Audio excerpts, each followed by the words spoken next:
Hello, everyone, and welcome back to the Multiverse of Madness. I'm Trent. I'm Beau. And today, after much delay, because of terrible scheduling conflicts that we both come across in our daily We're lives. going to blame the weather. Yeah, weather. We'll just say the weather.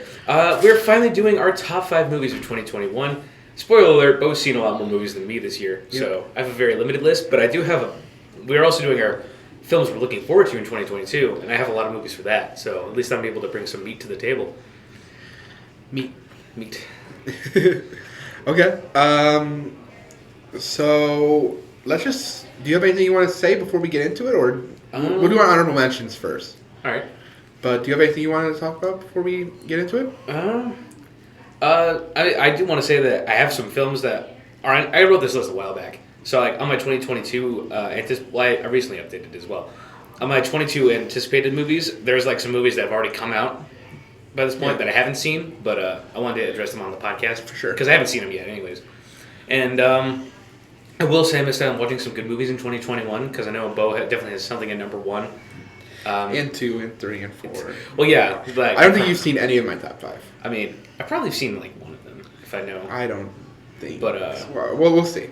And then I know there was like movies I wanted to see, like Belfast, which I heard was good. Yep. That was Kenneth Branagh. So I haven't seen that. West Side Story I have not seen, Yep. and I heard that was really good. Yep. So I'll give honorable mentions to those, I guess. But I'll also I guess I'll transition my honorable mentions on that note.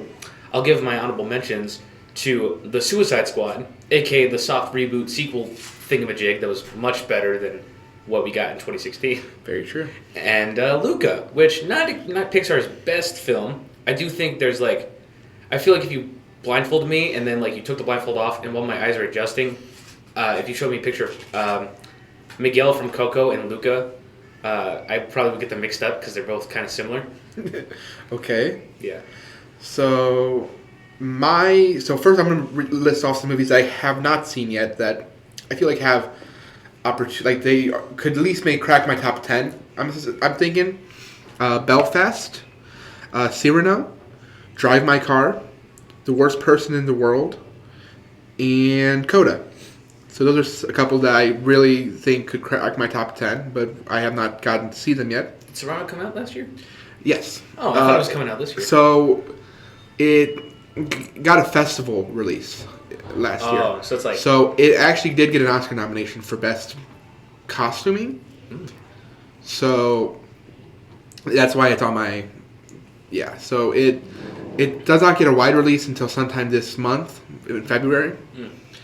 But I'm putting that as a 2021 release. All right, yeah, that should be... I'm looking forward to that one. I'm not familiar with the source material, but I do love a good story of like...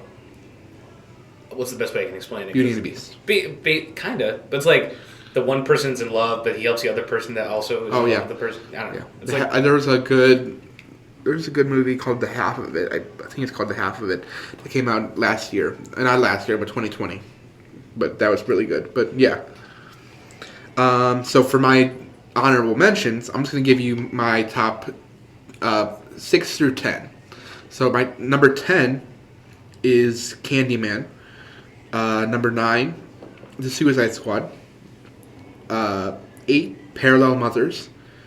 7, The Last Duel.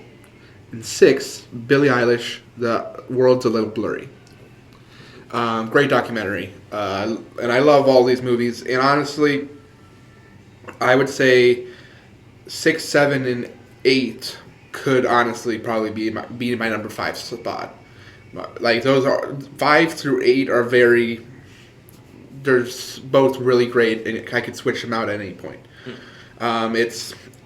So that's it for me. Right. What's your number 5? Before I say that, I did Candyman is something I want to watch. I actually bought like a 2-pack from Target recently, where it was like the original Candyman and 2021 Candyman. That's cool. So like I'm definitely gonna give that a watch, and I've heard really good things. We should do a podcast on that one because it's really good. Oh yeah, Candyman 2021. Well, actually, on our next podcast, Pandemic Virus, our good friend Caleb Barron is going to be joining the podcast, and we're going to be talking about Jack Reacher. But that's in the future. But this is the now. My number 5 of movies I saw in 2021. Spoiler alert: this is going to be kind of exposing to the quality of movies I watch compared to Beau. But it's Free Guy. I'm sorry. Oscar-nominated Free Guy. Oh, it is Oscar nominated? Oscar-nominated. I don't pay attention to that. Visual effects. Visual effects. Oh, great. Yeah, they had some good visual effects.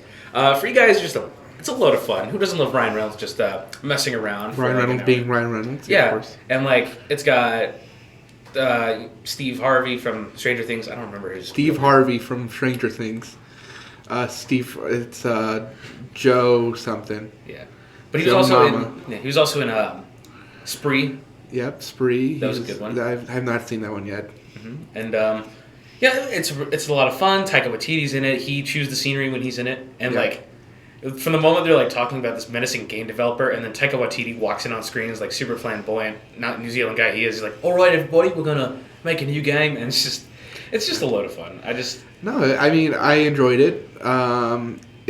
It's kind of in this category of really fun movies that weren't exactly amazing or anything this year, but I do enjoy that movie. Yeah, and it's from the trailers and everything, and you see Channing Tatum being the super bro-y guy, or just dumb stuff like that. You're like, oh, this movie's gonna suck, and everyone thought this movie was gonna blow, but then it ended up being a surprisingly good hit, and it's made a lot of money at the box office. Yeah, it was also I think it was one of the first movies I saw in 2021 actually, because Really? I think so. Okay. If I'm not mistaken. Because I did a double feature that night with the Suicide Squad, which would have made my top 5, but if I did that, there would have been a lot of comic book movies on my list. Oh, yeah. So, but, actually looking over it, there's not that many comic book movies, but I didn't want to have two, I don't know, I'm going off on a topic. Yeah. Basically, Free Guy is a lot of fun. If you haven't seen it yet, go see it. There's a lot of in-jokes if you're a gamer or just a pop culture fan in general. It's just a lot of fun. Okay, so my number 5 is technically not a movie. It's a variety special. Is it? It's Bo Burnham Inside. This, when looking back at the pandemic, this is the best piece of pandemic art that I've consumed. It is so of its time. When if I grow up and have kids, and this is what I'll show of this is what the pandemic was like. We were locked in our house, super depressed. We became super cynical. Mm-hmm.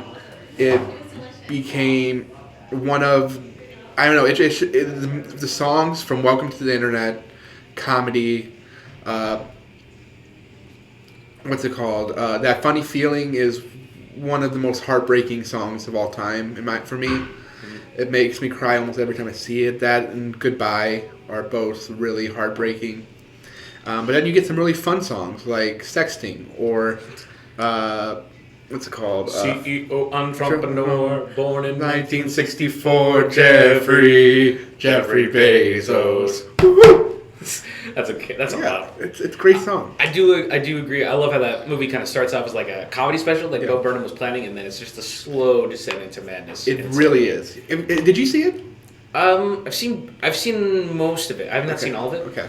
But I will eventually get around to it. It's good. It's an hour and a half. It's fairly short. It's actually long for a comedy special, but yeah. This is my. I didn't have it on my list, on my top 5 for so long. And then Say Frilla's Productions, I'm not sure if you're familiar with him. Yeah, Say Frilla's. He posted his top 10 of the year, and he put it on that number 1. Dang. And I was like, you know what? If Say Frilla's can do it, I can do it. Yeah, anyone can.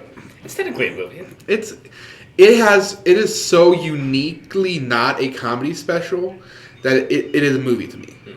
Well, there's a bit of a narrative going through it with Bo Burnham, so I guess, it counts. It is a descent into madness. Yeah. And it is so good. Who doesn't know a good one? Charles Manson. Oh, okay. Yeah. What's your number 4? My number 4, another crowd-pleasing movie. It's Ghostbusters Afterlife. Hey, yeah. I'm a Ghostbusters fan. The first movie's great. The second movie, a lot of missed opportunities, but hey, it's still a decent watch. Okay. And 2016 nearly derailed everything. So luckily they went back to the drawing board and said, okay, we're going to make a movie for the fans, by the fans. And it's got everything you want. It's got Egon Spengler's granddaughter, who's just as dry and as humorless as he is. But she's one of the best parts of the movie. McKenna Grace. Amazing. She is awesome. There's Podcast, one of the most memorable side characters. Yeah. up there with the CEO of Sex himself, Ned Lee. Jacob Batalon. Yep. Sorry. No, I got it. Yeah, that was forced. I apologize. Yep. Finn Wolfhard, he's great. They got the returning cast and legacy members, and it's like there's just a bunch of things to enjoy if you're an OG fan of Ghostbusters. Paul Rudd. Paul Rudd is like you can put Paul Rudd in anything. It's gonna like make it better. Yeah, he is the definition of a 18 in charisma. Mm. If you're a D&D fan. Yeah, 18 in charisma. I got it. It's just like, and there's like so many different like elements. There's like things that connect to other movies and stuff, and it's just a fun ride throughout. And it's like I love the general sense of like it's kind of contained in its own little like 80s nostalgia-ness. I know it takes place in modern day, but it's like it feels like what you're watching throughout is kind of like a time period kind of thing because it feels like it's set in this like 1980s kind of realm and everything. I enjoy it. It's very timeless. Mm-hmm. Like while there is some technology, like there's computers and phones and whatnot, it does feel like it could take place back when the original took place. I do love that movie quite a bit. I'm stealing your thunder a little bit here, but I'm going to talk about it for a quick second. Yeah, go ahead. That's my number 12, so it barely didn't crack my top 10. I've seen it twice in theaters. It is so fun. I'm glad that you talked about it because I wanted to talk about it too, but I didn't. It's just one of the things that I've seen so many great movies this year. Mm-hmm. It didn't make the cut. Yeah, and it's like I feel like it does a good balance of like introducing new things and also doing fan service without being cringy. Like there is a line where Beau Woodbine, he's the sheriff of the town. He's like, "Who are you gonna call?" And I'm like, I don't think in 2016 when they did that, it was cringy, but in this movie I think it works because it's just like a stone-faced actor giving such a silly line, and I love it. They also pay tribute to the late Harold Ramis, who unfortunately couldn't be in this movie, and they do it in like a way I was skeptical at that first when they kind of do a CGI recreation of him. But luckily, it didn't end up being like distasteful or anything. I think it may be my favorite CGI recreation of a dead person. Yeah, it's actually pretty emotional in the context. It's very emotional in the context of this film.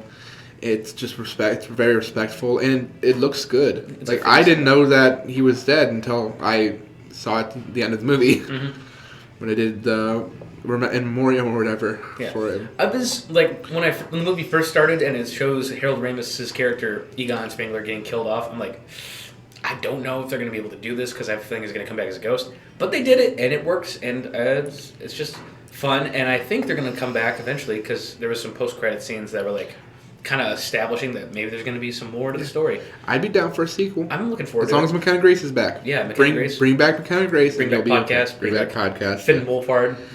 He was the thing that kept me from keeping the movie higher, actually. Really? Him and his girlfriend did not interest me.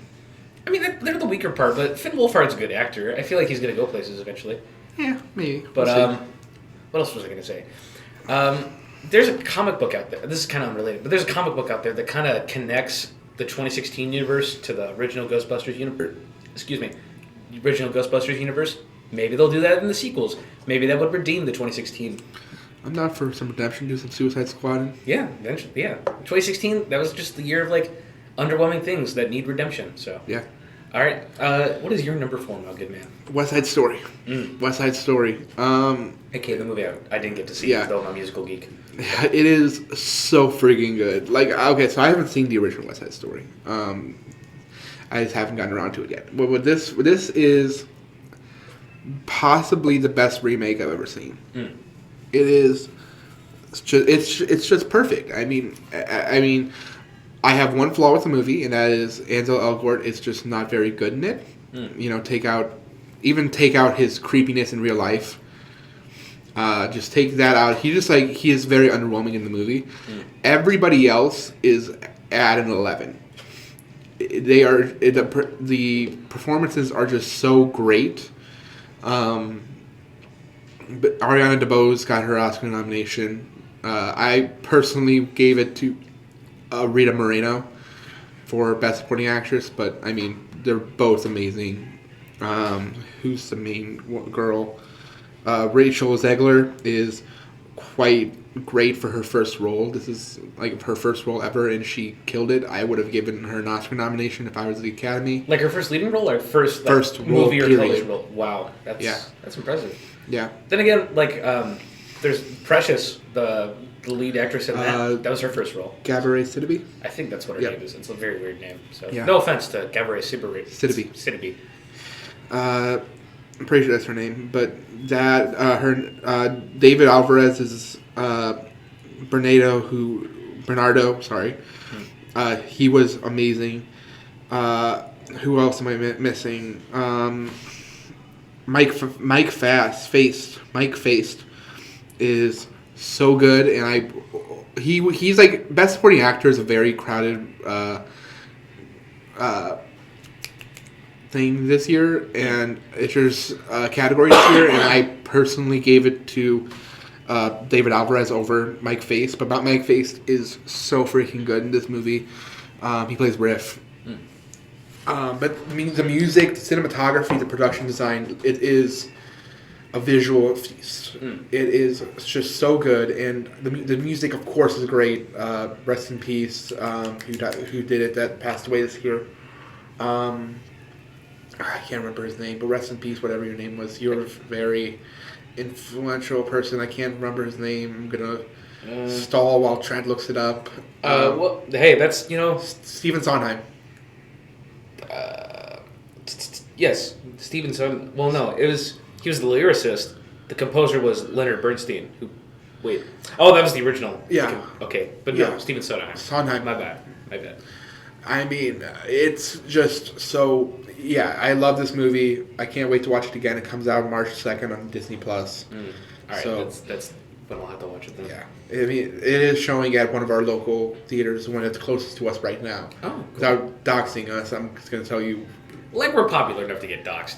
I just don't want to find out where we live. I dare you. You hear there's a doorbell in the background. You know we're recording this somewhere else. So. Yeah.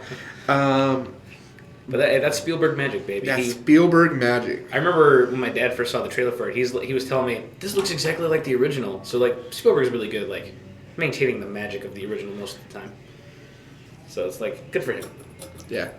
He did amazing. I mean, hot take, Spielberg's a great director. Yeah, he's great. I don't know if you've seen a movie from him, but they're good. I'm being sarcastic. Of course you've seen. Of course I've seen. Jurassic Park. Yeah, Jurassic Park. That's one of my favorites. Jaws. Yeah, Jaws. Close Encounters of the Third Kind. Mm-hmm. Minority Report. Yeah, there's a lot of them. Hot takes. Spielberg's good. Okay. What's your number 3? This is a movie that probably should be higher, but I've softened my opinion on it since our original podcast of it, and that's Dune, baby. Yeah. See, I told you I'd probably have some similarities between your list and mine. I don't know if you have a Dune on yours or not, but I'll find out. See. So basically, we did the podcast on Dune, and I basically said, I went in expecting it to be more of a fast-paced kind of sci-fi epic. Instead, what we got was more of a slow-moving kind of, It's a political drama. It's Game of Thrones. Kind of political drama, yeah. But it's like, and there was some moments that like were featured in the trailer that were underplayed, like Zendaya, Josh Brolin, Oscar Isaac. I always mess up his name. Yeah, it's Oscar Isaac. I always keep wanting to call him Oscar Wilde, but it's someone else. Yeah. And then Jason Momoa as well. Underplayed, but like, what is there? And like, I've gone back and I've like sat with this opinion, and I'm like, you know what? Overall, this was a great movie. I enjoyed Dune very much. And it's like Timothée Chalamet puts in a really good performance. I'm looking forward to like what the future holds because I know there's going to be a second installment. Although cheeky of them to not like advertise that ahead of time. I know there was probably going to be multiple sequels, but they should have at least like kind of anticipated that. So I know. So I know they have plans to do a sequel. I don't know if they're going to adapt any other Dune books because there's like Dune is a massive book series, but they're right now they're just doing Dune, the original book, which, I mean, hey, Denis Villeneuve was snubbed at the Oscars. He should have been nominated for Best Director. Well, I think Dune obviously got some. Oh, it got 10 nominations. So like he didn't get snubbed, right? I think he should have been nominated for Best Director. I think like that movie was. I mean, Denis Villeneuve is possibly the greatest director working today. Yeah, he's good. Between Arrival, Blade Runner 2049, Dune, I think he's fantastic. I think he's awesome in Dune because like he's really good at setting like the grand scope of this. Because like the plan, it's the orchestra, the setting, and like the editing, and like just like building a connection between. This is my pick for best original score. Yeah. It is so good. like Paul Atreides' journey from like being this unexperienced kind of like dreamer to being this like hardened warrior by the end of the movie who has to make hard decisions and kill. I remember I criticized the original ending, like when we watched it, because I'm like, well, this doesn't need to happen. They already kind of settled the conflict. But it's like, no, it's to prove that he's kind of evolved and is like willing to make tough choices, because at that point he was always trying to like find the safe ground and everything. But the natural ending of the story was earlier in the movie. Yeah. The natural ending of Paul's story was where they left off. Yeah. And that's a very great place. I agree with that. I agree with you. It's just the climax of the original, like the climax of the plot was when House Harkonnen takes over the planet they're staying on, and then the Duke dies and everything. But like the falling action after that is all about Paul and like his like natural conclusion for that.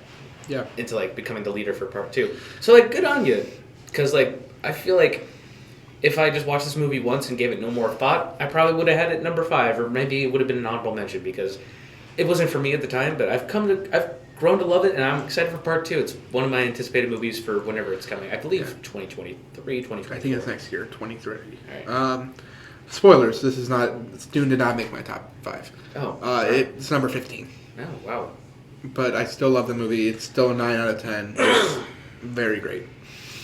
My number 3 is a little indie called Shiva Baby. Shiva Baby. You've told me about this one. I talked about this one. This Shiva Baby is about a Jewish woman who goes to a Shiva, which is a funeral reception. And at this Shiva, she runs into her ex-girlfriend and her current sugar daddy.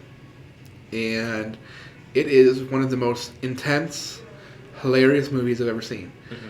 It is so funny, yet it is so, you're constantly cringing. Mm. It's so perfect in that way. Like you feel for every character, and everything is just, like, I'm not obviously, but I am not a Jewish person. I've never been a part of Jewish culture, but there's so much that just translates to just being a person with anxiety and not being good at social situations, or just being a person that is not living up to what maybe their potential. That's me. I am an unemployed loser. Don't be too hard on yourself. I am. But the way that Emma Seligman directs this movie is just with this confidence that is just it's for a first-time director. This should not be that good. Like, this is a movie that should not be as amazing as it is, and it is just so perfect. And it's my top 3 movies are in my top 10 favorite movies of all time. So this is 2021. You could say is a really good year for movies. It was a really good year for movies. I think that was when pandemic restrictions started to kind of settle down a little bit, and it's like people were allowed to open back up and just kind of enjoy themselves and things. Yes. And like I remember you telling me I've not seen Shiva Baby. It's more of an independent movie, and I'll probably get around to it, but I wouldn't know where to find it or whatever. It's on. I bought it, so. So, but like the way you told me, it's like an unconventional thriller, because more about like the personal tension you feel and like how awkward like of a human being that she is and how that affects her. So it's like it's cool that directors are starting to kind of adapt modern day situations into like classic tropes like that. Yeah, no, it is so good, and a big recommendation. It's a hard R. Just be aware. There's some nudity. There's some sexual situations. Just be aware of that, because it's not a movie you pop on with the family, or even like, just be aware the opening scene is a sex scene. So just be aware of that. I don't know. I don't want it to be a movie that makes you uncomfortable if you're uncomfortable with those type of things. But it is so good, and I am in love with it.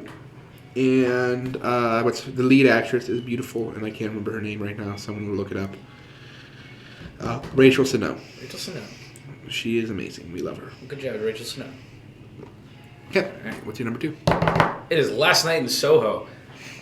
And I know that, this is technically a disappointing movie. Like, both Beau and I have said, the trailers kind of made it seem like it was going to be more than it was. But even still, personally, I really love this movie. I think it was probably one of the best ones of 2021. I love the like Edgar Wright's such a great director. I love the performances from Matt Smith. Matt Smith. I was gonna call him Matt Reeves. I'm like, that's not Matt. Matt Reeves is a director. There's Matt Smith. There's Anya Taylor-Joy, whose name I did not mess up this time. Good. Because I remember I called her Anna Sophia Robb, who's the blonde from Terabithia for some reason. There's Thomas and Mackenzie. They give great performances. There's a man that looks like Malcolm McDowell, who plays the silver-haired gentleman that turns out to be a retired cop. But he... Spoilers. I'm sorry. No, you're good. Well, it's not a spoiler. I don't spoil like a major plot element that happens with him. But he kind of looks like Malcolm McDowell is what I was trying to get across. This movie's like... I love the direction for it. It's just like a huge, colorful kind of throwback piece. It's like the 1960s style of the swinging 60s in London. Kind of set in like a modern day thing. And it's like... I do admit that it kind of starts to fall apart when you try to tell... It's telling like this grand mystery and like the eventual reveal is kind of a bit of a letdown. Yeah. It's very victim-blamey at sorts. But like, I still enjoyed it. I still loved it. I feel like when I went to go see it, it was like the perfect opportunity because like it was a late night showing. Not a lot of people were there in the theater, so it kind of allowed me to absorb more of it. I mean, there are movies that are crowd pleasers that you should watch in big like thing. I watched Ghostbusters Afterlife in like a huge crowd. And spoiler alert, by number one, I watched in a huge crowd on opening night. Really? I wonder what that is. Yeah, I probably just painted like a huge picture right there. But hey, I knew what your number one was as soon as I sat down today. Yeah. But Last Night in Soho, Edgar Wright, don't stop what you're doing. I love that you're kind of like he's experimenting with new things. He's probably done horror suspense before, but like I know him mostly for his comedy films like the Cornetto trilogy and stuff. This is his first true horror film. I think he does a good job. It's not inherently too scary, but I like the more psychological horror elements that are in it. And I don't consider Shaun of the Dead to be like a horror film. Me neither. It's horror comedy, and it's definitely more of a comedy. Mm-hmm. Also, I feel like maybe another reason I like this film is because I feel a kinship with Thompson McKenzie's character in the film because, she starts off as like this happy-go-lucky person who's just trying to make it out there with big aspirations. But it's like she gets picked on, she gets bullied, and she's like, always just has bad luck and everything. It's like I felt that, man. It's like as someone who does bully Trent on like a daily basis. I mean, yeah, that's I can understand. It hits close to home. But I was talking more about my childhood. I know. I'm just giving you that. But Last Night. So if you haven't watched it yet, go ahead and do yourself a favor. I don't like the marketing was great for it, and unfortunately, it made it seem like it was going to be bigger. But I still think it's an awesome film. I will say, up until the ending, this was in my top 5. I loved it up until the ending. The ending makes me very uncomfortable, and I just disagree with where Edgar Wright took it. And that's basically my opinion on it. Yeah, that's a fair take. I don't want to say it ruined the movie, because I still enjoy it for what it is. I do think it's his worst movie. Wow. I mean, but that's also like, it's like the worst piece of gold. Mm-hmm. It's like worst diamond. Like, it's still an excellent movie. It's just, I hold Edgar Wright, because he's my favorite director. I hold Edgar Wright to such a high standard that when he delivers something that just isn't as good as some of his past work, I'm more harsh on him because I know that he can be amazing. Mm-hmm. Between Scott Pilgrim, the Cornetto trilogy, even Baby Driver, I like more than this. Scott Pilgrim is one of my favorite movies, so it's like. But no, I loved that, and my number 2 is a movie that is I will say that if you're asking me what's the best movie of 2021, it's this movie. It's just not my favorite. I think that's what we need to. I need to qualify here because there's a difference for me. And this movie is Spencer.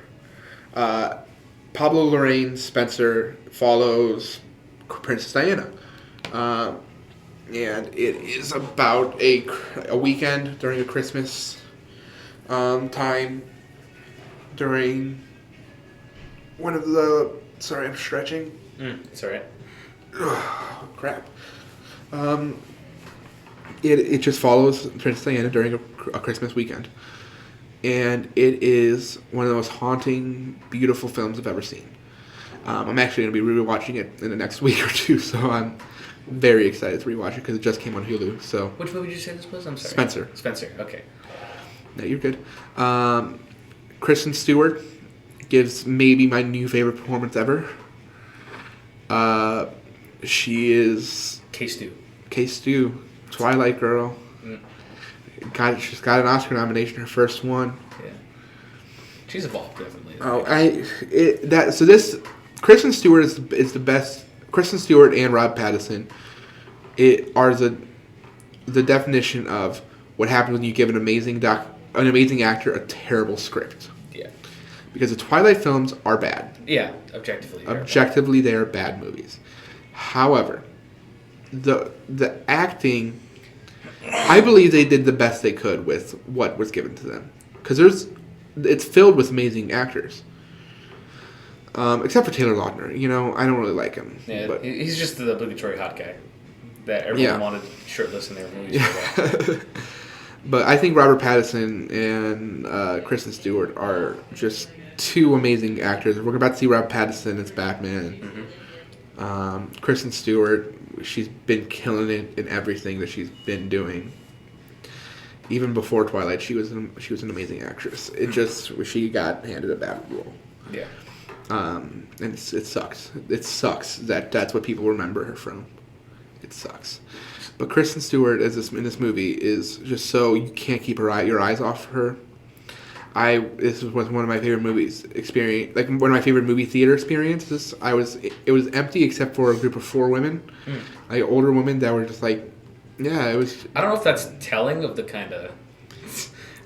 No, it's very telling of these women wanted to see a Princess Diana movie, but this is a critique of the British Crown. It is, it's about how depressed she was. Yeah. This is a heartbreaking movie, and I am very excited to rewatch it over and over again because this is one of my favorite movies ever. Yeah.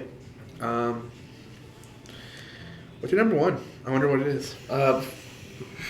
It's kind of obvious at this point. Before I say that, though, I've not seen Spencer, but it reminds me of another kind of piece like that called Jackie, starring Natalie Portman. Same director. Yeah. Oh, really? Yep. Wow, small world. But, it shows, because at face value, everyone's like, oh, they're so perfect. These, women in power and everything. It's what we strive to be. But, these movies kind of take it behind the scenes of how stressful and how, draining that life really is. Yeah. So it's I will remember watching Jackie.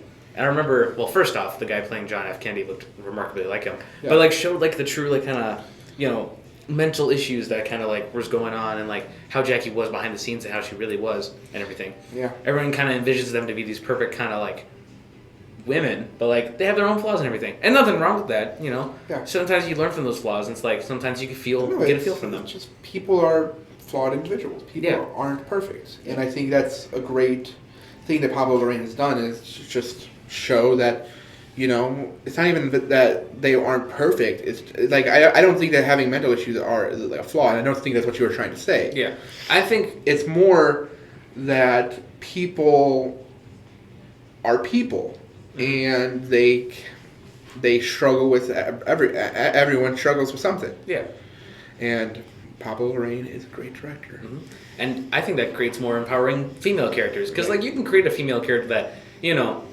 she's just perfect and all the women can all the little girls can look up to them, but to show them have their issues but then overcome them, I feel that's definitely more empowering. Yeah. So I'm looking forward to more movies like that, and I'll definitely give Spencer a watch because now I know it's on Hulu. Not only is it like Jackie, it's also by the same people, so I'll have to give it a look-sees. But number one, I'm a sheep. I really am. You are. I'm sorry. I'm a big Bug Boy fan. It's will- Spider-Man No Way Home. I will help you become a better person. I know. Well, it's I was definitely I like individual movies, but the blockbusters, they always get me. I'm a sucker for a good blockbuster. Yeah.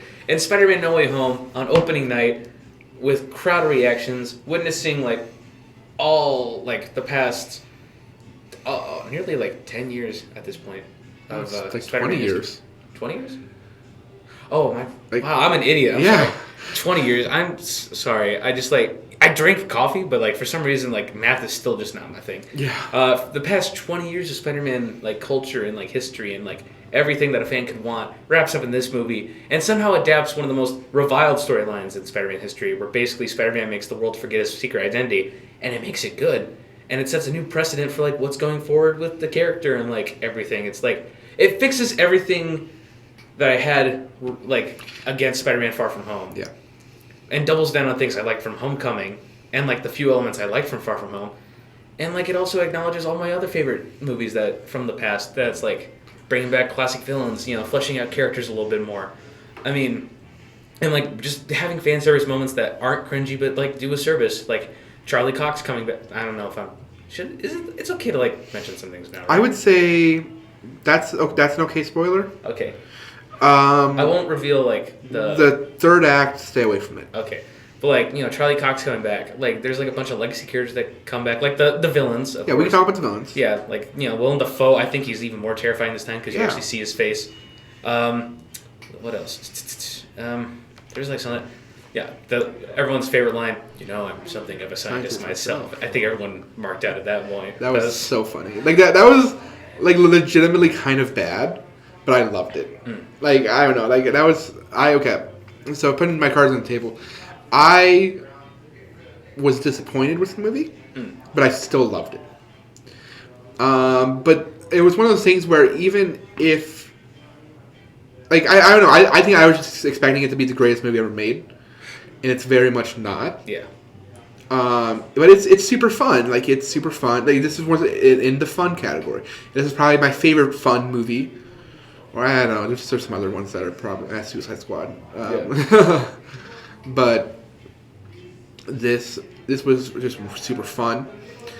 The fan service was great moments. I laughed, I cried. It was just a great movie. Yeah. And it's like, I've been shifting around my Spider-Man ranking ever since the podcast, especially after watching this. And like right now I think Spider-Verse is number 1 and this is number 2. But I don't know, man. I recently rewatched No Way Home and I've been debating if I should put that at number 1 because of how much maybe I'm just a sucker for nostalgia compared to but I know I'm a sheep, apparently. So we talked. Me and you have talked about this in private. Mm-hmm. I think the better use of nostalgia and fan service this year was Ghostbusters Afterlife. I think they're very similar movies. Obviously, both made by Sony. Yeah, they're bringing back beloved characters. Crowd pleasing blockbusters. I think Ghostbusters was the correct way to do this type of movie. And that's just my opinion. Like, it's one of those things where it's like, I'm very glad that you enjoyed this movie as much as you do. Yeah. And that's awesome. Thank you. However, for me, I just had a hard time with it. I get that. It's not. I know that it's not everyone's cup of tea. I know it's like oh Trent, you put a comic book movie at number 1 on your list, but it's like. Whatever, man. It's like the one I enjoyed the most, and it just... Of course. I'm just a huge fanboy. I'm a sucker for it. And it's like, it sets a clean slate. I'm allowed to talk about... Can I talk about Tom getting a new suit? Or... Yeah, we can talk about suits and just say that all of the suits in that movie were amazing, especially the one at the end. Yes, there's a new suit at the end that's like more comic book accurate, and it's like just like a fresh start. It's like I know it's like weird that we enjoy Peter Parker at the lowest of lows and like everything. It's weird that we like want to see him kind of like that's why the Raimi movies are so good. Yeah, it's like it's more relatable though. Like why do you think people didn't like Spider-Man 3? Well, I don't like Spider-Man 3 too much, but it's like I love it because Peter's just way too happy and it's like everything's going his way. It's like come on, just like. We love Spider-Man 2 so much. Yeah, because at the end he gets what he wants. He is constantly getting beaten down, and it's depressing. Yeah, it's realistic. It makes us feel and be able to put ourselves into his shoes, and it's the few times I don't know. I think Spider-Man is the best superhero. And he is. It's like to watch him do a hero's journey. And to see at the end of No Way Home that there's going to be repercussions that carry over into a new trilogy, or hopefully they drop the Home subtitle. Yeah, I'm assuming. I feel like the Home trilogy is very much its own story.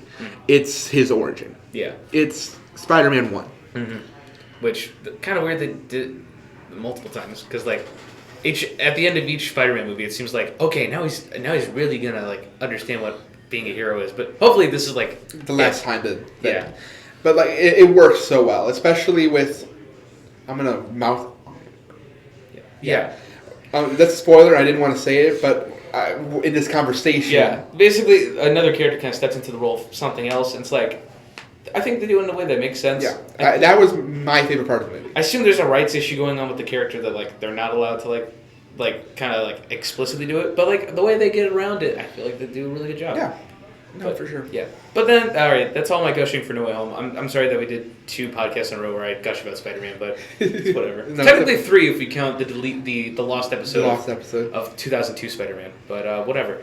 All right, Beau, you're number 1. I already know what it is. I'm wearing a shirt. You can't see it. The people can't see it, but yeah, it's the Mitchells versus the Machines, baby. Whoop, whoop. Maybe my favorite movie ever. It's in my top 3, top 4. I think it's number 4. Mm. It's the most perfect animated movie ever. Mm-hmm. It makes me cry. It makes me laugh. It is just the perfect. I don't know how to explain it. Well, I had a few minutes to gush over my I know. number 1, so I'll give you just the open floor. I've not seen all of the Mitchells versus the Machines. I've seen the beginning. Okay. But I know I'm going to have to give it a rewatch because I know the Parasite director gave it a lot of high praise. Yeah. So, Bong Joon-ho gave it his best movie. Well, not best movie, but one of his favorite movies of the year. but my friend, the floor is yours. Yeah. This movie is just so good, and one of the reasons why I love it so much is just how relatable every single character is. As someone who is a aspiring filmmaker, someone who has struggled with not having many friends growing up and just not knowing where I belong. This is something I relate to immensely. It is just for me, it's just this movie was made for me, it feels like.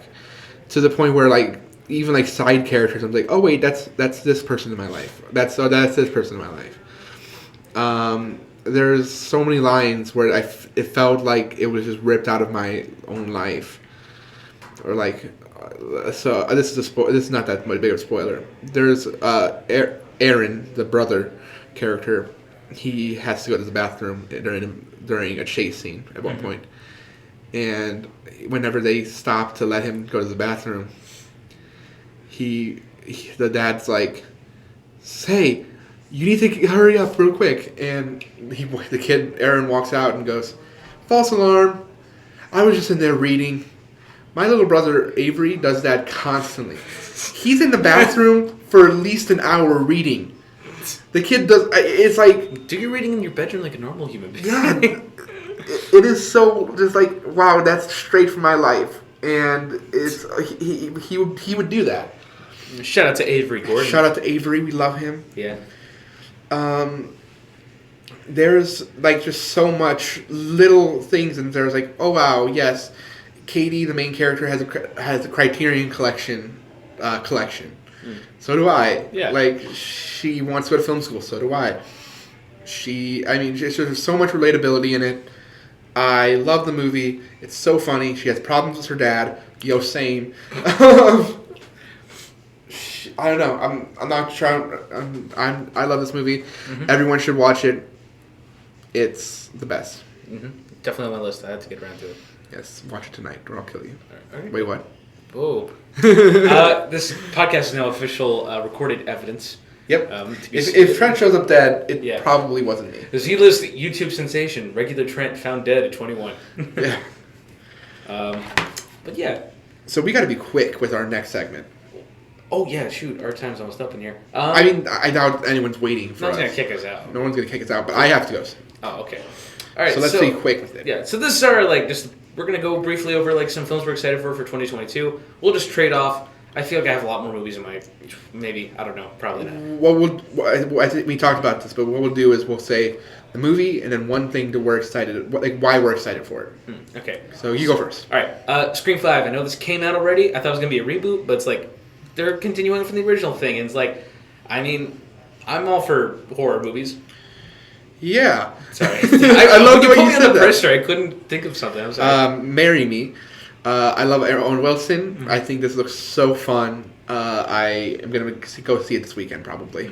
Jackass Forever. This is another one that's already come out. I wouldn't see this with my family though. This is definitely something I have to see. I've already seen it. It's pretty solid. But yeah, it's like probably the best Jackass movie is what I've heard. So I love Jackass. It's just a bunch of dumb fun. Okay. Spielberg has a new movie called The Fablemans. It's supposed to be semi-autobiographical. Okay. And by himself. Oh, of himself. So it's supposed to be semi. So it's like a biopic. Somewhat. All right. It looks really cool. I don't know. I don't know if there's this trailer out yet. It's Spielberg, so I'm excited for it. Yeah, everyone loves Spielberg. Yeah. The Unbearable Weight of Extraordinary Talent. So excited for that movie. Yeah, it's basically inside. No, it's basically in. Say the movie. It's basically being John Malkovich, except this time it's all about Nicolas Cage. Yeah. And I'm excited to see it because Nicolas Cage is just one of those over the top, just actors that does a bunch of stupid things, but we love him for it. Yeah. This isn't a movie, it's a mini-series that's coming out, Obi-Wan Kenobi. Oh, Kenobi. Star Wars story. Star Wars story. I'm not the biggest Star Wars fan. Star Wars makes me hate everything because the fandom is the worst. However, Obi-Wan Kenobi is the best character. Yeah. And I am very excited to see what they do with him. He only says that because he's a TLJ defender. I am a Last Jedi defender. Last Jedi is the best Star Wars movie. You can fight me about it, but I really don't care. This movie, I think it's come out, but it's Dog with Channing Tatum. Comes out in 2 weeks. All right, so it's coming out very soon. I'm excited for it. Channing Tatum, I think he's a good actor. For a while, he was kind of typecast the obligatory hot guy like Taylor Lautner, like our boy T. Lots. But I feel like it's gonna be a good one because just him and the dog just goofing around for an hour and a half. We haven't had a dog movie in a very long time. Yeah. Well, I mean, there was a Dog's Journey or something. Yeah, but we haven't had. No, I'm saying we haven't had one since then. Yeah. So I'm looking forward to it. It's 4 or 5 years. It's gonna be funny. It's gonna be sad, probably emotional and heart wrenching, but whatever. Yeah. Creed 3. I think the Rocky movies are maybe the best franchise ever. They're doing another Creed. That's the first I'm hearing of it. It looks really good, and I'm very excited for it. The Batman, the 3-hour DC movie starring Robert Pattinson. I don't know why I said it like that, but hopefully it doesn't suck, because I know this movie has had a lot of anticipation and everything, and it's like, it looks super good. It's a superhero movie kind of with a horror style to it, with the way the trailer's been shot, and like, Matt Reeves and everyone's doing a good job in it. Matt Reeves? Did I say the wrong name? Nope. I'm saying, what else he directed? What? Planet of the Apes. This isn't a joke. People watching or listening. We will one day do a Planet of the Apes video, and it's going to be our best episode.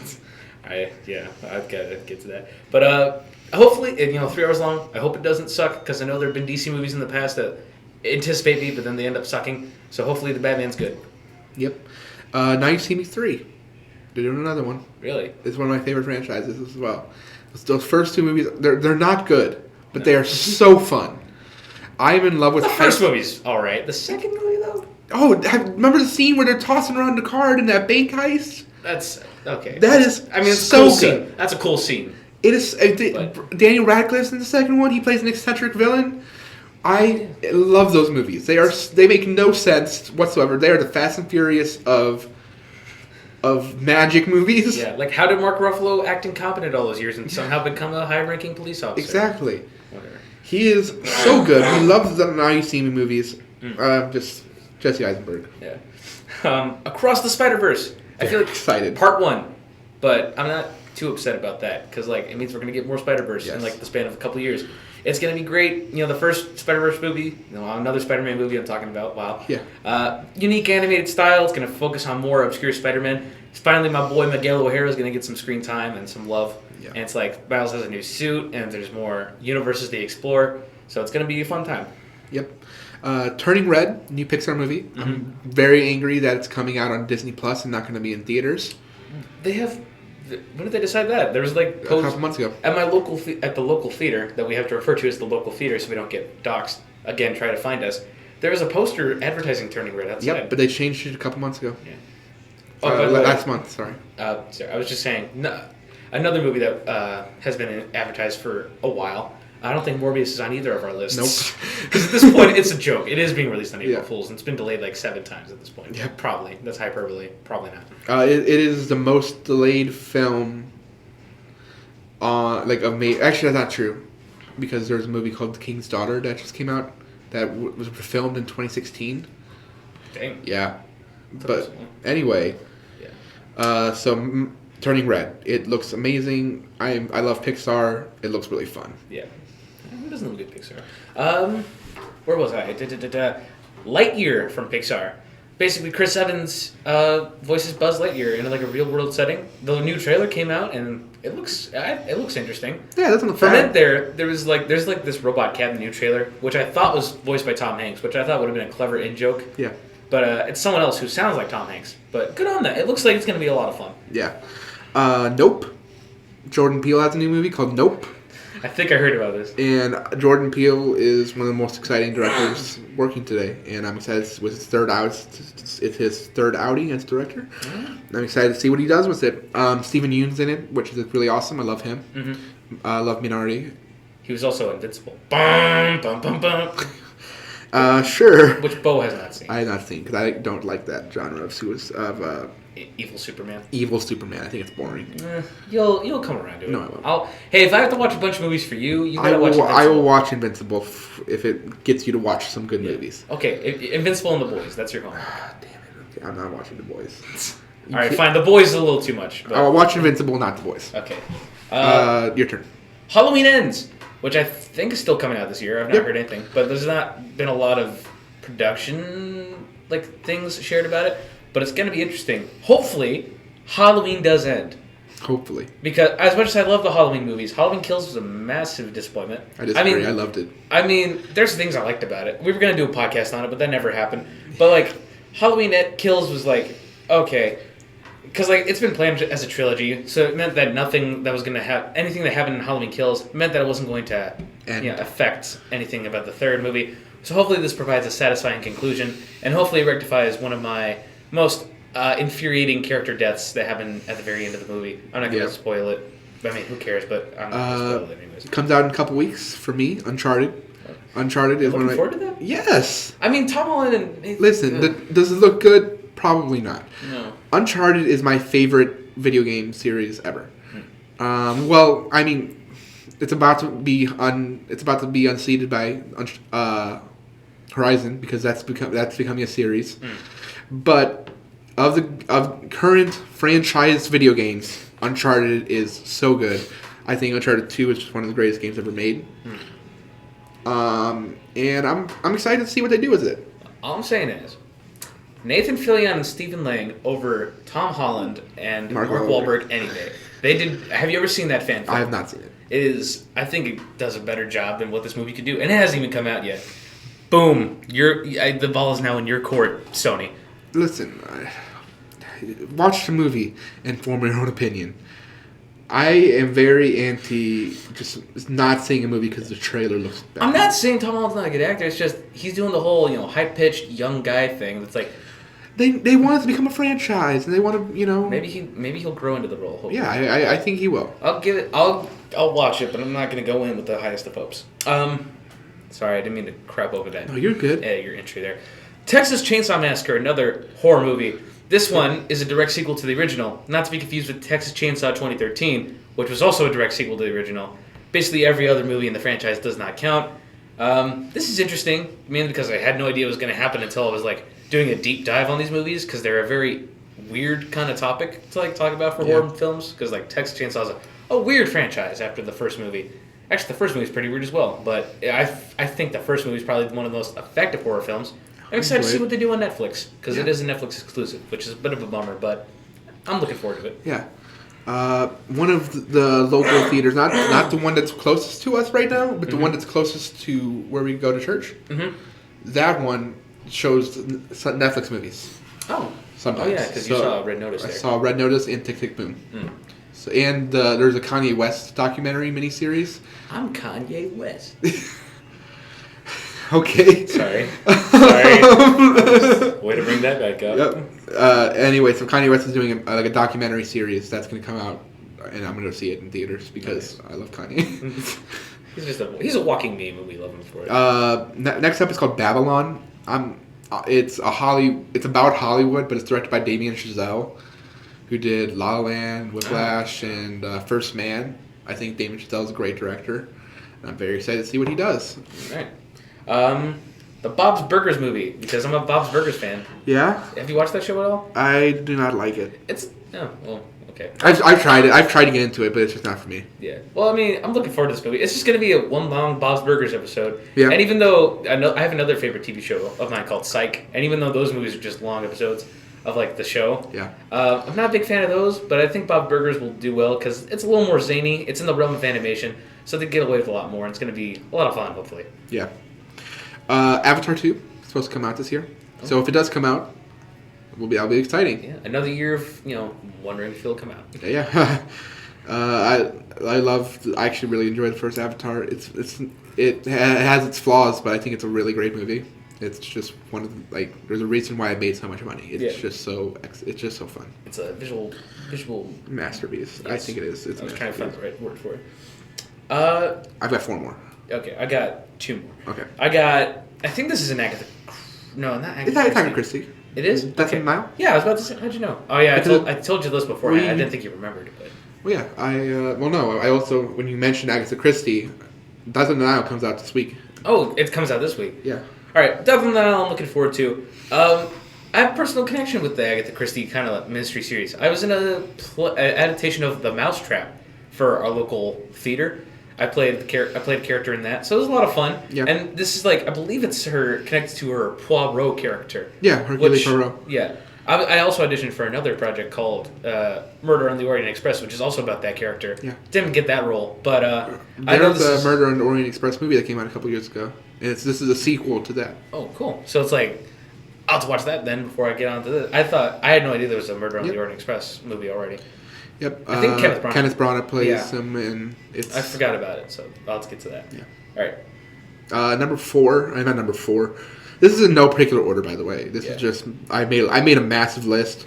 I cut off all the movies I'm not that interested in, and then all the movies that Trent mentioned, I took all of those off. Mm-hmm. Basically, every movie that Trent's mentioned, except for a couple, I'm interested in. I try to see most movies anyway, but yeah. Next up for me is Don't Worry, Darling. Olivia Wilde is directing it. It is she directed Booksmart, and Booksmart is one of my favorite movies ever. Don't Worry, Darling has Florence Pugh, Harry Styles, a couple other really good actors. Oh boy, it's gonna be a lot of British accents. Yeah, but it looks really good. I actually don't know how it looks. I just know that the cast is good and the director is good, so I'm just hoping it's gonna be good. Yes. Yeah. What's your last one? I have The Adam Project. This is something I've recently had my attention. Yeah, no idea what that is. What is it? It's a Netflix movie coming out. Ryan Reynolds, my boy, is going to be in it. It's basically about this kid who's he gets into a lot. He's bullied at school. He has a dead dad, played by Mark Ruffalo. Okay. His mom's played by Jennifer Garner, and Ryan Reynolds is in it. So it's a bit of that's a pretty big cast for a Netflix great cast. But Ryan Reynolds plays the future version of this kid who goes back in time, and they go through a time-traveling adventure. That's cool. I like that. Yeah, it sounds like a nice sci-fi action family comedy film, which I'm down for. I love Ryan Reynolds, love sci-fi. I'll see it. Yeah, it's not going to be probably an amazing film, but it'll probably be good at least, pretty good. Yeah. So I'm looking forward to that. And then, Beau, if you want to rattle off your last couple of movies. That's 3. 2 that I'm surprised you didn't mention these, but Doctor Strange. I didn't want to make my list too long and mention a lot of comic book films, but yes. Yeah, Doctor Strange, Multiverse of Madness.